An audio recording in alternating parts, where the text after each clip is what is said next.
یہ جو آپ نے ذکر کیا اپنا، تو یہ جو دوغلی سیاست کا یہ جو پرچار کرتے ہیں، میں ان سے ایک سادہ سوال کرتا ہوں کہ آج سے ٹھیک 6 دن پہلے 21 دسمبر 2024 کو جنوبی وزیرستان میں 16 FCC کے جوان فتنہ الخوارج سے جمامردی سے لڑتے ہوئے شہید ہوئے. کیا ان کے خون کی کوئی قیمت نہیں ہے؟ کیا وہ اس پاکستان کے اور وہ سب کے سب کیا اس خیبر پختونخوا کے شیر دل جوان نہیں تھے؟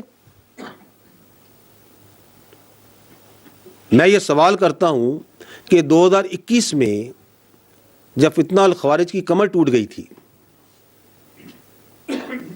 and it was on the run، تو اس وقت کس کے فیصلے پر بات چیت کے ذریعے ان کو ری سیٹل کیا گیا اور آباد کیا گیا؟ کس نے ان کو طاقت اور دوام بخشا؟ اور یہ جو فیصلے جن کا ہم سب اس وقت خمیازہ بھگت رہے ہیں، آپ سب کو معلوم ہونا چاہیے کہ آپ کے قانون نافذ کرنے والے رکھوالے اور آپ کے جوان روزانہ ان فیصلوں کی لکھائی اپنے خون سے دھو رہے ہیں.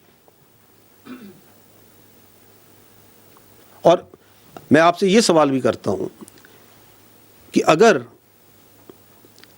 کوئی فریق اپنی گمراہ سوچ اور اپنی مرضی مسلط کرنے پہ تلا ہو تو اس سے کیا بات کریں؟ اگر اس طرح کے ہر مسئلے کا حل بات چیت میں ہوتا تو پھر دنیا کی تاریخ میں کوئی جنگ و جدل نہیں ہوتا، کوئی غزوات اور مہمات نہیں ہوتی.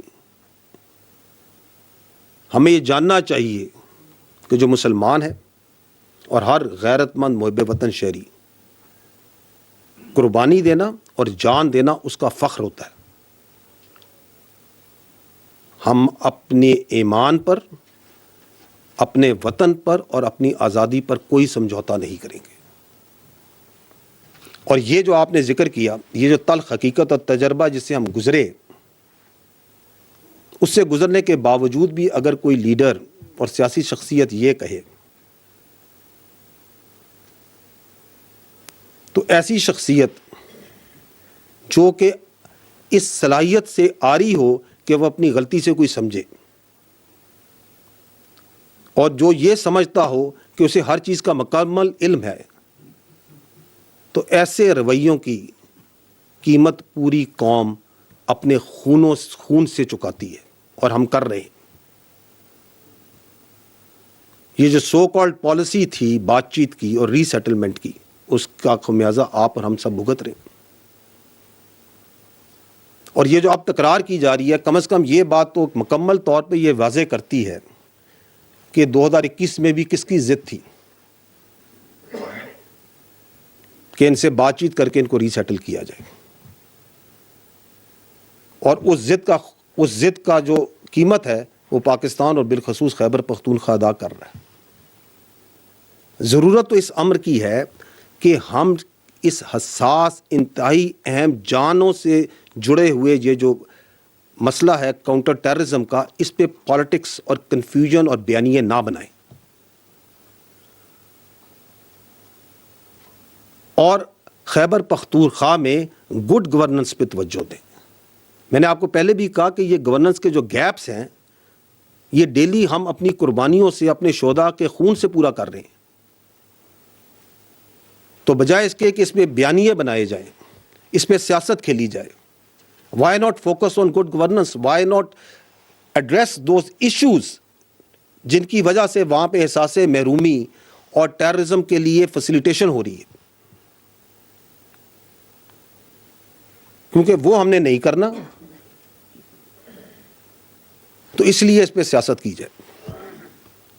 But I think time has come where we need to stand together and say no more politics on terrorism. Thank you.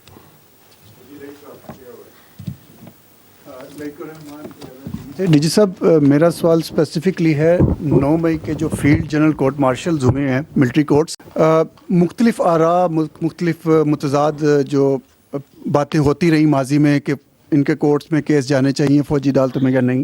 لیکن بہرحال سپریم کورٹ کا جو فیصلہ آیا اس کی روشنی میں پہلے 25 اور اس کے بعد 60 لوگوں کو 9 مئی سے جو متعلقہ تھے ان کو فیصلے سنائے گئے ہیں. مجموعی طور پر 25 ہیں, 85 بن جاتے ہیں.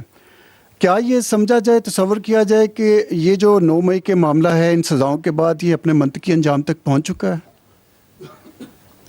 دیکھیں جی, 9 مئی کے بارے میں جو افواج پاکستان کا جو پوائنٹ آف ویو ہے وہ بڑا واضح ہے, غیر مبہم ہے اور مستقل ہے.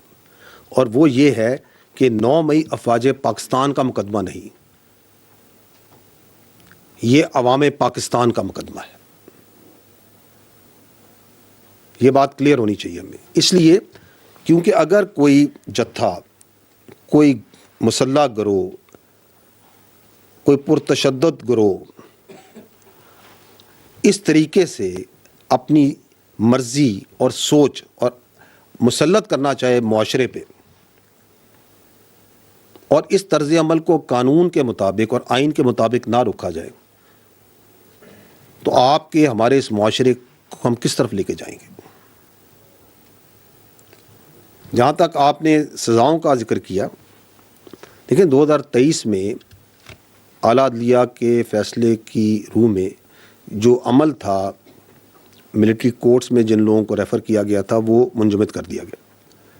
حال ہی میں جب یہ 7 رکنی بینچ نے اس کے اوپر فیصلہ دیا تو اس کی روشنی میں سزائیں سنانے کا عمل اب مکمل کیا جا چکا ہے, اور اس کے اندر مروجہ قانون کے تحت ثبوت اور شواہد کے مطابق اور تمام قانونی تقاضوں کو پورا کر کے وہ تمام لوگ جو 9 مئی کی ہنگامہ آرائی میں ملوث تھے اور جن کو قانون کے مطابق ملٹری کسٹڈی میں ریفر کیا گیا تھا ان کو سزائیں دینے کا عمل مکمل ہو چکا ہے. اور اس فیصلے سے یہ بڑا واضح پیغام جاتا ہے کہ اس طرح کے معاملات کی کوئی گنجائش نہیں ہے, اور مستقبل میں بھی کوئی اس طرح کے معاملات میں اگر انوالو ہوگا تو اس کو آئین اور قانون کے مطابق باصورت سزا ملے گی.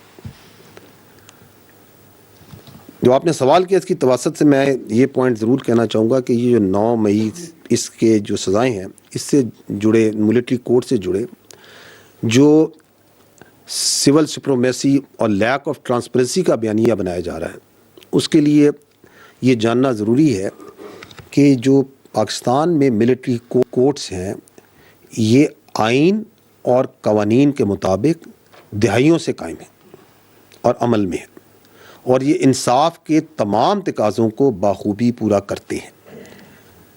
اور یہ کہ انٹرنیشنل کورٹ آف جسٹس جو ہے اس نے بھی ان کے اس پورے پروسیس کو انڈورس کیا ہوا ہے. آپ کو یہ معلوم ہونا چاہیے کہ ملٹری کورٹس میں جو ملزمان ہوتے ہیں ان کو